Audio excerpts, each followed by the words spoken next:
to support the new leader, and we move forward. I want to get a final comment from you. China's two sessions, the most important political season, is coming up.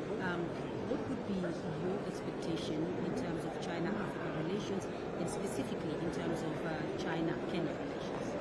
Well, I would not know what will be on their agenda. That is really their process, and they'll have their discussions. But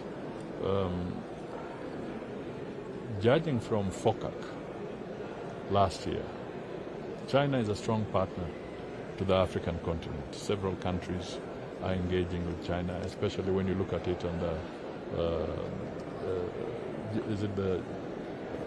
the rail initiative, the road and belt. Belt and Road Initiative. It's something that is so important and dear to Africa, because we are talking of the Africa Continental Free Trade Area, and trade must work with enhanced connectivity. So if you're talking of road network, rail network, if you're talking of technology interconnectivity, the fiber optics and so on, then this becomes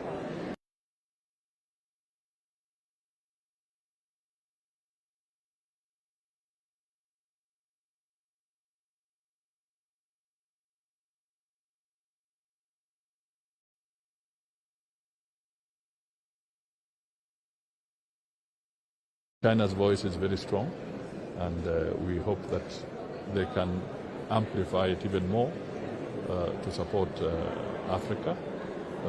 We also,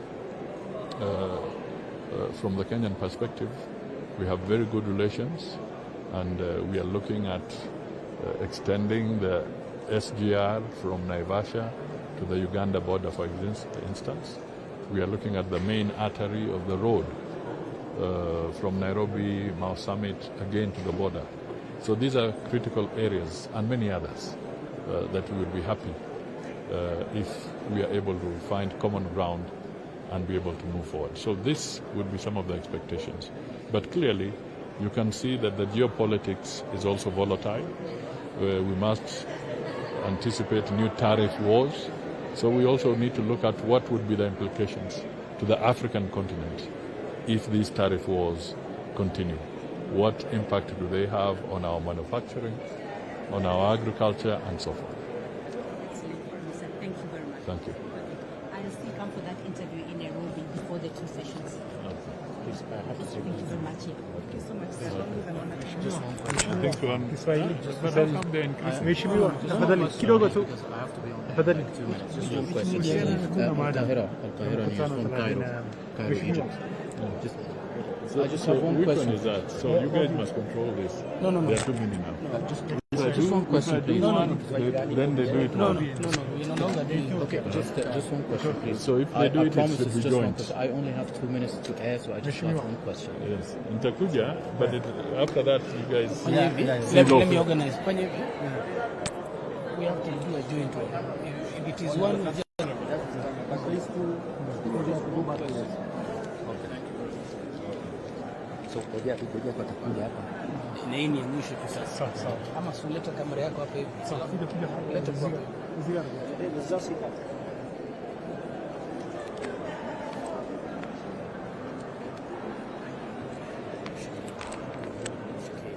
Sawa. Ni lako. Ni yako. Do a joint one. Do a joint one. Achieved during this summit? I think perhaps the most important thing, which is consuming the energy of Africa today as a conflict. The peace and security agenda is so paramount, because it's about 6 countries because of what is perhaps non-democratic processes in the country.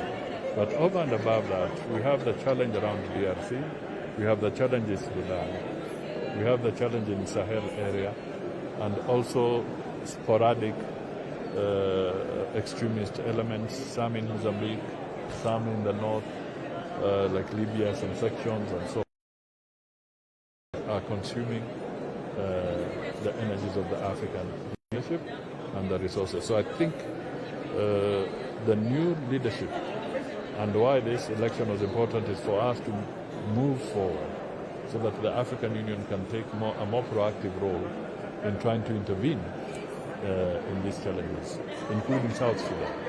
So unless we solve the peace and security issues, we could have a serious problem. And we need to recognize that the rest of the world is consumed with other conflicts, whether it is Europe or whether it is the Middle East. They are consumed in other areas. So the African continent must come to terms with the fact that they may not get much attention from other parts of the world. So it is important that we find our own solutions as Africans. Thank you very much for that. Thank you. Swali yako sasa. Ndio. Asante sana mheshimiwa. Wewe unawakilisha Robien wa Ethiopia. Ethiopia. Haya. Ndio. Asante sana kwa muda wako. Hasa kuhusiana na maono yako ya mada kuu ya mkutano 38 hasa ilikuwa inaangazia kuhusiana na haki na uponyaji na maoni yako kuhusiana na hiyo. Nadhani ni jambo la muhimu sana. Kwa mfano, kwanza nataka nipongeze watu wa taifa la Ethiopia. Walikuwa na bahati wakasimama imara na hawakupata ile shida Waafrika wengine walipata kwa mambo ya ukoloni na uhasama ambao unatokezea kwa mambo ya ukoloni. Na hicho ndio kilikuwa kiini cha ama kongamano ya mwaka huu. Kwa hivyo mimi ni kusema tu kwamba ni vizuri kama bara la Afrika tufikirie haya maneno, tuyaone, alafu tujipange kama kitu kimoja, tuone vile sio kulalamika tu kwamba kulikuwa na haya maneno, lakini kuangalia kwamba bara la Afrika tukienda mbele tutashikana vipi na uhusiano wetu utakuwa vipi ili madhara ama maovu ambayo yalitokezana zamani yasisumbue wa Afrika tena. Hisia yako kuhusiana na uchaguzi kama Mkenya una hisia gani? Unajua hii ilikuwa demokrasia na sisi tunaheshimu demokrasia. Okay? Ndio kwa sababu baada ya uchaguzi na mwenzetu alichaguliwa kwa njia ya kihalali, basi tunakubaliana kwamba sasa aendelee na sisi tutamuunga mkono akifanya kazi kwa niaba ya bara. Hatujachukulia matokeo kama kitu cha kibinafsi. Haya ni kwa kisheria, mataifa yanakutana kila miaka 4 yanachagua kiongozi wa kuendesha. Na wamefanya hivyo na hawa walikuwa viongozi wetu kama heads of government ama presidents. Hawa ndio walikuwa wakipiga kura. Kwa hivyo wametutolea uamuzi kama viongozi wetu. Sasa tushikane na tuende mbele. Ndio hasa Mwenyekiti William Ruto alikuwa uwepo ya mabadiliko ya tabia nchi kuhusiana na hiyo, hasa kuunga pamoja katika kupambana na mabadiliko ya tabia nchi, ndio hotuba yake hivi karibuni.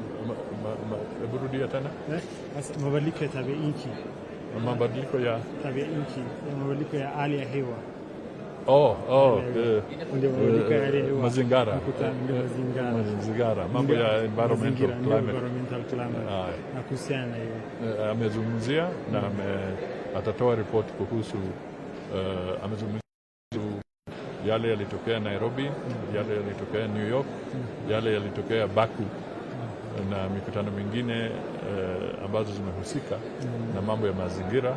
Na hiyo report sasa itakuwa hapa ikichukuliwa, itakuwa sasa report moja ambayo ni msimamo wa Afrika kuhusu mambo ya mazingira. Na alafu tukitarajia tukienda kule COP 30 Brazil mwaka huu Novemba, Afrika itakuwa na msimamo mmoja. Asante. Na uzoefu wa Kenya hasa kuhusiana na vile wanavyozuia mazingira au wanaowekeza katika mazingira, sasa wanajulikana sana katika ndio na maoni yao. huo mtindo bado huko, tutazidi kufanya hivyo. Hata rais wetu alisema kwamba ikifika mwaka wa 2032 anataka tuwe tumepanda miti takriban bilioni 15. Kwa hivyo tunaendelea na mambo ya kuchunga mazingira. Sawa. Asante sana. Asante sana kwa muda wako. Thank you. Thank you. Okay. Haya, asante.